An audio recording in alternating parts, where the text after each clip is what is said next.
तो आज का हमारा टॉपिक है applications of inductive effect and resonance effect.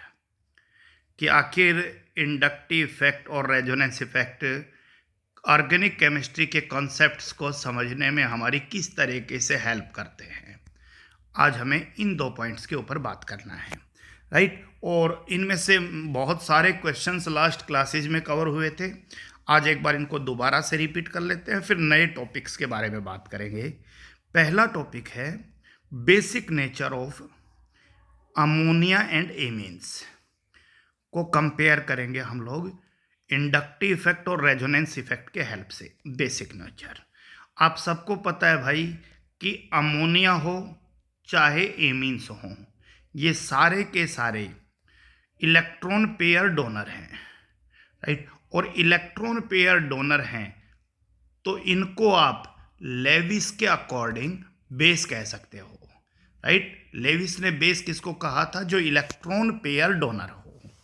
अब हम कुछ क्वेश्चंस को कंपेयर करते हैं कि आखिर अमोनिया और मीथेन एमीन, प्राइमरी एमीन में से कौन ज़्यादा बेसिक है, अमोनिया एंड CH3NH2, जबकि दोनों के पास जो नाइट्रोजन है उनके पास एक एक लोन पेयर है, राइट। तो ध्यान से समझिए भाई, पिछली क्लासेस के हेल्प से आपको इतना समझ में आ गया होगा कि CH3NH2 के अंदर प्लस आई इफेक्ट है और प्लस आई इफेक्ट इंक्रीज कर रहा है क्या? Electron density of nitrogen, right. अब आप ध्यान से देखिए कि इन दोनों के अंदर कौन से नाइट्रोजन की इलेक्ट्रॉन डेंसिटी ज़्यादा है? आप कहोगे जी जो प्राइमरी एमीन है उसकी इलेक्ट्रॉन डेंसिटी ज़्यादा है CH3NH2 की, क्योंकि CH3 एक इलेक्ट्रॉन डोनेटिंग ग्रुप है जो नाइट्रोजन की इलेक्ट्रॉन डेंसिटी बढ़ा रहा है।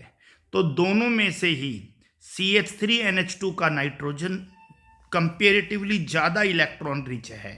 इसका मतलब more tendency to donate electron pair, और more tendency to donate electron pair means it is more basic, right. So NH3 और CH3NH2 में से कौन ज़्यादा बेसिक है? So point is clear, CH3NH2 ज़्यादा बेसिक है। चलिए क्वेश्चन नंबर 2 पे बात करते हैं। इन कंपाउंड्स को किस नाम से जाना जाएगा? ये सब 12th क्लास में पढ़ोगे। और ध्यान रखिए आज जितना भी टॉपिक कवर कर रहे हैं मैक्सिमम टॉपिक 12th क्लास में कवर होंगे आपके, right. So this is primary amine CH3NH2, nitrogen के साथ एक ही कार्बन जुड़ा है, primary amine, right. The next one is CH3NH and CH3, that is secondary amine, it is secondary amine. And the next one is CH3N, CH3 and CH3, this is tertiary amine. Nitrogen के साथ 3 carbon जुड़ा है, तीनों ही nitrogen के पास एक एक lone pair है। The point is clear, right. और तीनों ही मॉलिक्यूल आपके गैसियस फेज के अंदर लिए हैं हमने, प्राइमरी, सेकेंडरी और टर्सरी तीनों ही गैस फेज में है। अब आप इफेक्ट को समझने की कोशिश कीजिए। पहले वाले में प्लस आई इफेक्ट है CH3 की वजह से, दूसरे में दोनों तरफ इलेक्ट्रॉन डोनेटिंग ग्रुप है तो प्लस आई इफेक्ट पहले वाले से और ज़्यादा हो गया है, और तीसरे वाले में 3 इलेक्ट्रॉन डोनेटिंग ग्रुप हैं, मैक्सिमम प्लस आई इफेक्ट है। तो इसका मतलब तीसरे केस में मैक्सिमम प्लस आई है, मैक्सिमम इलेक्ट्रॉन डेंसिटी है नाइट्रोजन की, तो नाइट्रोजन की इलेक्ट्रॉन डेंसिटी सबसे ज़्यादा है, right. So I point out here maximum electron density of nitrogen, और नाइट्रोजन की इलेक्ट्रॉन डेंसिटी मैक्सिमम है तो ये वाला जो नाइट्रोजन है ये सबसे इजीली इलेक्ट्रॉन देगा, मतलब मोस्ट बेसिक। सो इन तीनों के अंदर सबसे ज़्यादा बेसिक आपका टर्सरी एमीन और सबसे कम बेसिक आपका प्राइमरी एमीन। चलिए और समझने की कोशिश करते हैं। This is question number 3 for you. This is methane amine CH3NH2, okay. Nitrogen के पास एक लोन पेयर है। NH3 अमोनिया है, नाइट्रोजन के पास एक और लोन पेयर है। और एनिलिन, बेंजीन के साथ डायरेक्टली NH2 जुड़ना एनिलिन कहलाता है, नाम पे ज़्यादा स्ट्रेस मत लीजिए, केवल कॉन्सेप्ट पे फोकस कीजिए, नाम सीख जाओगे। So this is the electron pair. अब ध्यान से देखिएगा क्या क्या इफेक्ट है, राइट। पहले के अंदर प्लस आई इफेक्ट, नाइट्रोजन की इलेक्ट्रॉन डेंसिटी बढ़ा रहा है। NH3 में ऐसा कोई इफेक्ट अपीयर नहीं हो रहा है। लेकिन तीसरे केस में रेजोनेंस इफेक्ट की वजह से, लास्ट क्लास में समझिए ही रेजोनेंस इफेक्ट हुआ था, नाइट्रोजन की इलेक्ट्रॉन डेंसिटी कम हुई है। तो इसका मतलब इन तीनों केस में maximum electron density of nitrogen, पहले वाले केस में maximum electron density of nitrogen, right. और किसकी वजह से? प्लस आई इफेक्ट की वजह से। और लास्ट वाले में किसकी वजह से कम हुई? रेजोनेंस इफेक्ट की वजह से। तो तीनों में से कौन सा है नाइट्रोजन सबसे ज्यादा इलेक्ट्रॉन रिच है? डेफिनेटली पहले वाला है। तो यही सबसे अच्छा इलेक्ट्रॉन पेयर डोनर होगा। This is another question for you. चलिए और समझते हैं क्वेश्चन नंबर 4। ध्यान से समझते जाइए आप लोग।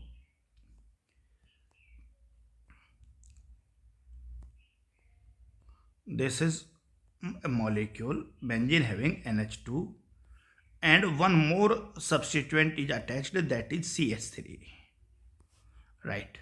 In another case again NH2 is attached with benzene, aniline, right. And in third case aniline having one more substituent directly attached on the benzene ring and that is NO2। अब ध्यान से देखिए, तीनों ही केस में nitrogen के पास electron pair मौजूद है और तीनों ही लेविस के अनुसार बेस हैं, क्योंकि इलेक्ट्रॉन पेयर डोनेट करने की टेंडेंसी रखते हैं। तीनों के अंदर ही रेजोनेंस इफेक्ट होगा और इलेक्ट्रॉन पेयर रिंग की तरफ शिफ्ट होगा, यानी रेजोनेंस की वजह से तीनों की ही इलेक्ट्रॉन डेंसिटी घटेगी नाइट्रोजन की, तीनों के अंदर ही होगा। तो तीनों में सेम ही होगा तो दिखाने की जरूरत है भी नहीं। लेकिन उसके अलावा पहला वाला जो केस है उसमें CH3 ग्रुप एक इलेक्ट्रॉन डोनेटिंग ग्रुप है जो नाइट्रोजन की तरफ इलेक्ट्रॉन पुश कर रहा है, राइट। इसका मतलब यह हुआ कि रेजोनेंस जो नाइट्रोजन की इलेक्ट्रॉन डेंसिटी कम कर रहा है को अपोज कर रहा है। यहां कौन सा effect? Plus I effect. Clear हो गया? दूसरे केस में ऐसा कोई प्लस आई इफेक्ट नहीं है। तीसरे केस में रेजोनेंस की वजह से नाइट्रोजन की इलेक्ट्रॉन डेंसिटी घट रही है और उसी के साथ साथ NO2 एक इलेक्ट्रॉन विड्रॉल ग्रुप है जो और घटाने में मदद कर रहा है। इसका मतलब रेजोनेंस तीनों ही केस में नाइट्रोजन की इलेक्ट्रॉन डेंसिटी कम कर रहा है, राइट। लेकिन पहले वाले केस में CH3 ग्रुप रेजोनेंस को अपोज कर रहा है, राइट। और तीसरे वाले केस में NO2 ग्रुप रेजोनेंस को फेवर कर रहा है। तो इन तीनों केस में more electron density of nitrogen कौन से केस में होगी? डेफिनेटली पहले केस में होगी, more electron density of nitrogen. और इलेक्ट्रॉन डेंसिटी ज़्यादा होगी तो अच्छा इलेक्ट्रॉन पेयर डोनर होगा, और अच्छा इलेक्ट्रॉन पेयर डोनर होगा तो डेफिनेटली ये आपका मोर बेसिक होगा, राइट। तो इन तीनों केस में सबसे ज़्यादा बेसिक कौन सा होगा? डेफिनेटली पहले वाला सबसे ज़्यादा बेसिक होगा, दूसरा उससे कम और तीसरा तो सबसे कम, क्योंकि रेजोनेंस की वजह से भी घट रहा है और NO2 ग्रुप जो है वो भी इलेक्ट्रॉन डेंसिटी और घटाने में मदद कर रहा है। क्लियर हो गया कि नहीं हो गया? तो इसका मतलब हुआ कि तीनों ही केस में इलेक्ट्रॉन डेंसिटी आपका डिक्रीज हुआ है। चलिए और समझने की कोशिश करते हैं। हम लोगों ने बेसिक नेचर के साथ साथ एक और टॉपिक को लेकर बात किया था, दैट इज एसिडिक नेचर। और हमारा उद्देश्य क्या है कि हम लोग इंडक्टिव और रेजोनेंस इफेक्ट को अप्लाई करके देखें कि आखिर उन सबके वजह से हमें केमिस्ट्री के किन किन कॉन्सेप्ट को समझने में मदद मिल रहा है। लास्ट क्लास में भी आपको बताया कि एल्कोहल्स और कार्बोक्सिलिक एसिड दोनों ही H पॉजिटिव रिलीज करने की टेंडेंसी रखते हैं, और H पॉजिटिव का रिलीज होना डिपेंड करता है ऑक्सीजन की इलेक्ट्रॉन डेंसिटी के ऊपर। अगर ऑक्सीजन की इलेक्ट्रॉन डेंसिटी कैसे भी करके कम हुई, less electron density of oxygen, जितनी ऑक्सीजन की इलेक्ट्रॉन डेंसिटी कम होगी उतना ही ऑक्सीजन OH बॉन्ड के इलेक्ट्रॉन को ज्यादा अपनी तरफ खींचेगा। इसका मतलब मोर OH बॉन्ड पोलर, मोर OH बॉन्ड पोलर, राइट। और मोर OH बॉन्ड पोलर मतलब इजीली H पॉजिटिव रिलीज होगा, और इजीली H पॉजिटिव रिलीज होगा, राइट। इसका मतलब आपका वो मॉलिक्यूल मोर एसिडिक होगा, राइट। तो हम लोगों ने पहले भी बात कर लिया था कि इलेक्ट्रॉन डेंसिटी इनवर्सली वेरी कर रहा है किसके, एसिड के, और डायरेक्टली कर रहा है बेस के। बेस किसका, अमोनिया और एमीन्स का, अमोनिया ओब्लिक एमीन्स। और एसिडिक किसकी बात कर रहे हैं हम, एल्कोहल ओब्लिक कार्बोक्सिलिक एसिड, इनकी बात कर रहे हैं। जितनी ऑक्सीजन की इलेक्ट्रॉन डेंसिटी ज्यादा होगी उतना ही OH बॉन्ड कम पोलर होगा, लेस एसिडिक होगा, ध्यान रखिएगा। चलिए क्वेश्चन शुरू करते हैं। क्वेश्चन नंबर 1, वाटर और CH3CH2OH that is ethanol, okay, right. पहले वाटर में कोई इफेक्ट नहीं है, लेकिन इथेनॉल के अंदर प्लस आई इफेक्ट ऑक्सीजन की इलेक्ट्रॉन डेंसिटी बढ़ा रहा है।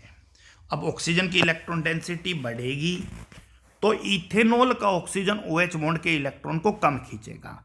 ये वाला ज़्यादा खींच रहा है और ये वाला थोड़ा कम खींचेगा। इसका मतलब बाद वाले केस में H पॉजिटिव इजीली रिलीज नहीं होगा, तो I mention here plus I effect increases electron density. हमेशा plus I effect electron density बढ़ाएगा ही बढ़ाएगा, right, of oxygen of OH bond, right. इसका मतलब OH बॉन्ड की पोलैरिटी डिक्रीज होगी, OH बॉन्ड की पोलैरिटी क्या हो जाएगी, डिक्रीज हो जाएगी। और डिक्रीज होगा तो इजीली H पॉजिटिव नहीं निकलेगा, नहीं निकलेगा तो आपका मॉलिक्यूल क्या होगा, लेस एसिडिक होगा। तो वाटर ज़्यादा एसिडिक है भाई किससे, इथेनॉल से, ये हमें ध्यान रखना है, राइट। ओके, चलिए क्वेश्चन आता है भाई next, the second question that is primary alcohol, जिस कार्बन पर OH है उसके साथ एक कार्बन जुड़ा है।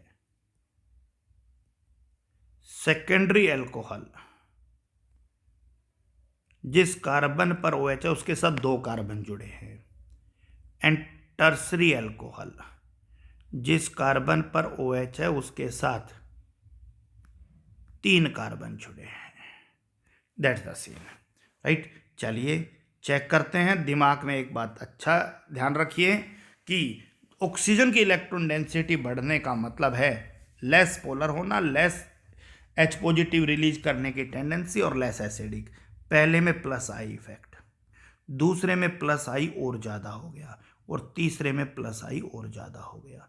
अब बात आती है भाई कि लास्ट वाले केस में मैक्सिमम प्लस आई है, और मैक्सिमम प्लस आई है तो इसका मतलब ये लिस्ट आपका क्या है, एसिडिक है। सो इथेनॉल ज़्यादा एसिडिक है, राइट। और नाम को प्राइमरी अल्कोहल, सेकेंडरी अल्कोहल और टर्सरी अल्कोहल से, right. So this is the proper sequence, और आपको रीजन समझ में आ गया होगा, पहले भी हम बात कर चुके थे। चलिए और देखते हैं question number 3, that is ethanol CH3 CH2OH, water that is H2O, and another molecule is phenol.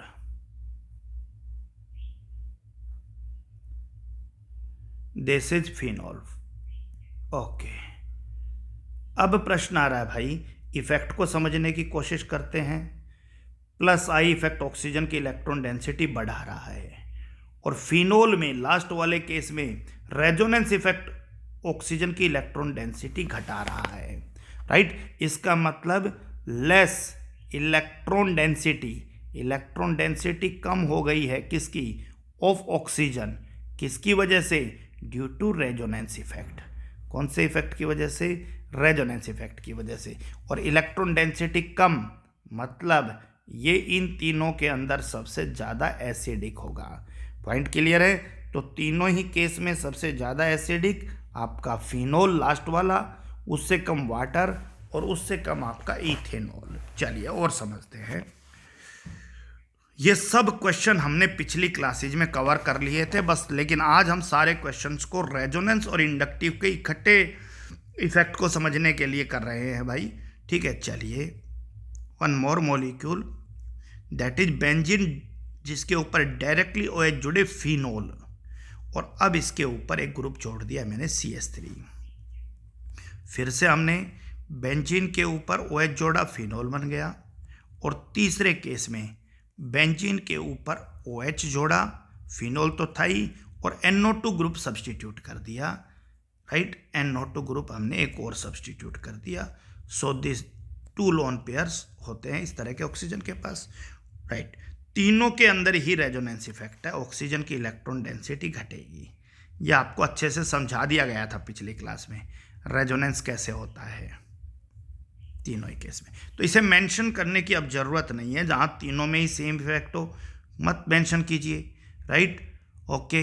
अब बात आती है भाई, हमें रीजन के लिए तीसरे केस में एक सब्स्टिट्यूएंट NO2 और करना है। अब मामला आता है भाई, तीनों के अंदर होगा क्या।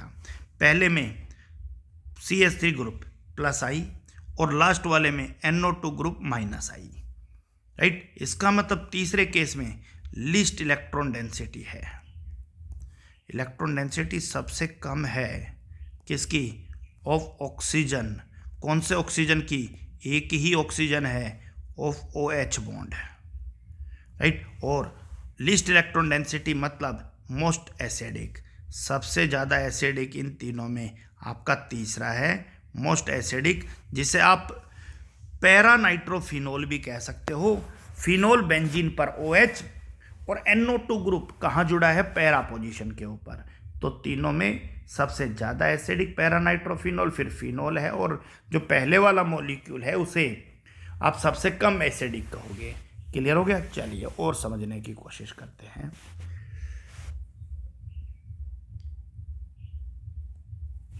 Fifth question, that is CH3 CH2 COOH and Cl CH2 और COOH। अब ध्यान से देखिए, COOH के केस में CH3 group plus I effect increase कर रहा है इलेक्ट्रॉन डेंसिटी किसकी, of OH bond. OH bond की इलेक्ट्रॉन डेंसिटी इंक्रीज कर रहा है। Cl effect minus I effect, right, क्या कर रहा है, डिक्रीज कर रहा है भाई, क्या, इलेक्ट्रॉन डेंसिटी, किसकी इलेक्ट्रॉन डेंसिटी डिक्रीज कर रहा है, ऑफ OH बॉन्ड। राइट, और आप सबको पता है भाई, जहां इलेक्ट्रॉन डेंसिटी ऑक्सीजन की कम है, जहां ऑक्सीजन की इलेक्ट्रॉन डेंसिटी कम है वही OH बॉन्ड ज़्यादा पोलर है, मतलब मोर OH बॉन्ड पोलर, मतलब OH बॉन्ड जो है वो ज़्यादा पोलर है, और ज़्यादा पोलर है तो इजीली H पॉजिटिव निकालेगा, और इजीली H पॉजिटिव निकालेगा तो आप इसको क्या कहोगे, मोर एसिडिक कहोगे। चलिए और समझने की कोशिश करते हैं। Cl CH Cl and CH2 COOH, and in next case Cl C और 3 Cl लगा दिया, और फिर CH2 और COOH। तीनों ही दो एग्जाम्पल आपके सामने रखे, दोनों के अंदर ही माइनस आई इफेक्ट है, लेकिन आप ध्यान से देखिए तीसरे के अंदर मैक्सिमम माइनस आई है। मैक्सिमम माइनस आई इसका मतलब लीस्ट इलेक्ट्रॉन डेंसिटी है बच्चों, किसकी, ऑक्सीजन की। कौन से ऑक्सीजन की, ऑफ OH बॉन्ड। और आप सबको पता है इलेक्ट्रॉन डेंसिटी कम मतलब OH बॉन्ड ज़्यादा पोलर मतलब मोर एसिडिक है। आप सब अच्छे से समझ गए होंगे। So this is more acidic in this case, right, okay. और पिछले केस में ये वाला ज़्यादा एसिडिक है। बाकी सब में आप कंपेयर करते आ ही रहे हो। बहुत अच्छे से एक एक करके क्वेश्चन करिए ताकि हायर क्लासेज में आपको दिक्कत ना आए। 7th question, okay, one more question. CH3 CHCl and CH2 COOH and CH3 CH2 CHCl और COOH दोनों ही सेम तरह की पोजीशन शो कर रहे हैं, राइट। एक ही तरह के मॉलिक्यूल दिखाई दे रहे हैं, लेकिन क्लोरीन ग्रुप की पोजीशन देखिए। यहाँ chlorine electron withdrawal group COOH से दूर है। -I तो शो कर रहा है, लेकिन उतना प्रभाव COOH पर नहीं छोड़ेगा। और दूसरे वाले केस में Cl जो है वो COOH के पास है, यानी इसके -I का इफेक्ट COOH पर ज़्यादा होगा। और आप सबने देखा है भाई, इंडक्टिव इफेक्ट डिस्टेंस के साथ घटता है। So more magnitude of -I effect, -I effect इसमें भी और इसमें भी, लेकिन इस -I का मैग्नीट्यूड जो है वो ज़्यादा है, क्योंकि इंडक्टिव इफेक्ट डिस्टेंस के साथ डिक्रीज होता है भाई। इंडक्टिव इफेक्ट डिस्टेंस के साथ डिक्रीज होता है, ध्यान रखना है, राइट। और -I ज़्यादा, इलेक्ट्रॉन डेंसिटी कम, मतलब मोर एसिडिक है। चलिए next, that is benzene COOH and CH3, right. Benzene के ऊपर directly COOH, that is another molecule, and benzene और इसके साथ COOH group, and that is NO2 group है। तो इन तीनों को आप 1 by 1 समझने की कोशिश कीजिए, राइट। और इसी को आगे हम अप्लाई करते हैं। अब तीनों में COOH सेम तरह का ही रेजोनेंस इफेक्ट शो करेगा, लेकिन यहाँ पर और यहाँ पर दोनों ही चीज़ों में आप लोग कंपेयर कीजिए। आपको जी यहाँ -I इफेक्ट है, यहाँ +I इफेक्ट है। ये -I इलेक्ट्रॉन डेंसिटी को डिक्रीज करेगा, और इलेक्ट्रॉन डेंसिटी को डिक्रीज करेगा तो OH बॉन्ड ज़्यादा पोलर होगा, और ज़्यादा पोलर होगा तो मोर एसिडिक होगा। तो ये क्वेश्चन था। और समझते हैं हम लोग कि आखिर हमारी मदद रेजोनेंस इफेक्ट और इंडक्टिव इफेक्ट कैसे करते हैं। स्टेबिलिटी ऑफ रिएक्शन इंटरमीडिएट बहुत अच्छे से समझा था हमने। स्टेबिलिटी ऑफ रिएक्शन इंटरमीडिएट, आप लोग 11th और 12th में जिस रिएक्शन इंटरमीडिएट की स्टेबिलिटी के बारे में सबसे ज़्यादा बात करोगे, दैट इज कार्बोकैटायन। तो उसी को थोड़ा समझ लेते हैं। और कार्बोकैटायन में आप सबको बताया था कि जहाँ पर पॉजिटिव चार्ज की इंटेंसिटी कम होगी, less intensity of positive charge, positive charge की इंटेंसिटी जहाँ कम होगी वो आपका मोर स्टेबल रिएक्शन इंटरमीडिएट होगा, राइट। सो मोर स्टेबल कार्बोकैटायन, ओके।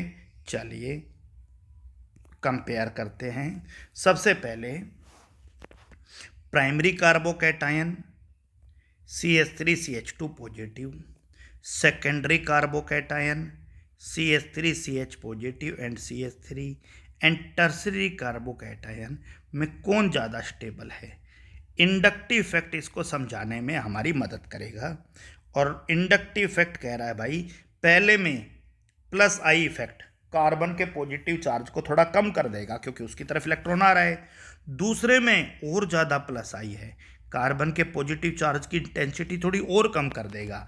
और तीसरे में मैक्सिमम +I है, और मैक्सिमम +I मतलब list intensity of positive charge, कि यहाँ पर पॉजिटिव चार्ज की इंटेंसिटी क्या है भाई, सबसे कम है पॉजिटिव चार्ज। इसका मतलब इन तीनों में सबसे ज़्यादा स्टेबल आपका यही है। So primary carbocation, secondary carbocation, tertiary carbocation में स्टेबिलिटी किसकी सबसे ज़्यादा है? टर्सरी कार्बोकैटायन की है, क्योंकि उसके पॉजिटिव चार्ज की इंटेंसिटी सबसे कम है। चलिए और समझने की कोशिश करते हैं, राइट। और CH3 CH2, चलिए और अच्छे से एक और एग्जांपल आपको बताया था हमने कि बेंजीन के ऊपर अगर CH3 ग्रुप जुड़ता है तो इसे टोल्यूइन कहते हैं, टोल्यूइन, राइट। और अगर बेंजीन के ऊपर जो CH3 है उसमें से एक H रिमूव हटाकर, एक H हटाकर कोई भी ग्रुप जोड़ देंगे तो it is called benzyl. Benzene के ऊपर CH2 फिर कोई भी ग्रुप जोड़िए, Cl जोड़िए बेंजाइल क्लोराइड, OH जोड़िए बेंजाइल अल्कोहल, NH2 जोड़िए benzyl amine, so this is benzyl, right. दूसरी तरफ ये आपका बेंजीन कहलाता है, बेंजीन। और अगर आप बेंजीन में से एक H रिमूव कर देते हो तो ये यहाँ ऐसे फ्री हो जाता है किसी को भी जोड़ने के लिए, यानी पहले वाला C6H6 है लेकिन दूसरे वाला एक H हट गया है C6H5, सो ये जो नीचे वाला है ये आपका phenyl, this is called phenyl. तो इन चीज़ों को अभी हम थोड़ा यूज करके देखेंगे कि बेंजाइल कार्बोकैटायन बहुत स्टेबल होता है। ये देखिए benzyl carbocation, it is benzyl, अभी आपको बताया, बड़ा यूज करोगे 12th क्लास में, बेंजाइल कार्बोकैटायन, राइट। और इसको स्टेबल करने का काम कौन कर रहा है? ये देखिए ये डबल बॉन्ड यहाँ शिफ्ट होगा और ऑर्थो पोजीशन पे पॉजिटिव चार्ज आ जाएगा। फिर आपको पूरा रेजोनेटिंग स्ट्रक्चर मैंने पिछली क्लास में अच्छे से समझाया था, राइट। इसको कौन स्टेबल कर रहा है? रेजोनेंस स्टेबल कर रहा है। सो रेजोनेंस स्टेबलाइज, क्लियर हो गया कि नहीं हो गया? सो आप लोगों से पूछे why benzyl carbocation is more stable, तो आपको पता है जैसे ही रेजोनेंस होगा अगला जब इसका रेजोनेटिंग स्ट्रक्चर बनाओगे तो कार्बन पर पॉजिटिव चार्ज नहीं रहेगा, इस कार्बन के ऊपर यहाँ डबल बॉन्ड आएगा, दूसरे किसी कार्बन पर पॉजिटिव चार्ज आ जाएगा, ये वाला सीन बनेगा। क्लियर है पॉइंट? इसका मतलब उसको स्टेबलाइज कर रहा है। फिर आप एक और रेजोनेटिंग स्ट्रक्चर बनाओगे और कोई पूछ ले भाई सही स्ट्रक्चर कौन सा है, तो आप कहोगे इनमें से कोई भी सही नहीं है। रेजोनेंस का कॉन्सेप्ट समझिए, आपको यही बताया गया था कि जितने भी स्ट्रक्चर बन रहे हैं उनमें से कोई भी स्ट्रक्चर रियल में एग्जिस्ट नहीं करता है। जितने भी स्ट्रक्चर है सारे इमेजनरी स्ट्रक्चर्स हैं। एक्चुअल स्ट्रक्चर इन सबका इंटरमीडिएट एक स्ट्रक्चर होगा, जो मैंने आपको बहुत अच्छे से पिछली क्लास में समझाए थे। रेजोनेंस स्टेबलाइज, तो कोई पूछ ले भाई बेंजाइल कार्बोकैटायन ज़्यादा स्टेबल क्यों है, तो आपको रेजोनेंस उसको स्टेबल कर रहा है, राइट। इसी तरीके से आपसे कहे कि क्या फिनाइल कार्बोकैटायन, अभी बताया था फिनाइल, ये है फिनाइल, एक एच हट गया, यहाँ पॉजिटिव चार्ज बच गया, फिनाइल कार्बन, इसको रेजोनेंस स्टेबलाइज नहीं कर पा रहा है, क्योंकि आप ध्यान से देखिए अगर इस डबल बॉन्ड को आपने यहाँ से यहाँ भी शिफ्ट कर दिया तो भी पॉजिटिव वैसा का वैसा ही रहेगा, बस ये डबल बॉन्ड इधर था उधर चला जाएगा। इसका मतलब रेजोनेंस स्टेबलाइज नहीं हो रहा है। Phenyl carbocation is not resonance stabilize, carbocation is not resonance stabilize, ये रेजोनेंस स्टेबलाइज नहीं है, is not resonance stabilize. Point is clear? चलिए और समझने की कोशिश करते हैं। नाम आपको 12th क्लास में समझाऊंगा, लेकिन ये दोनों मॉलिक्यूल की स्टेबिलिटी को कंपेयर करो आप लोग।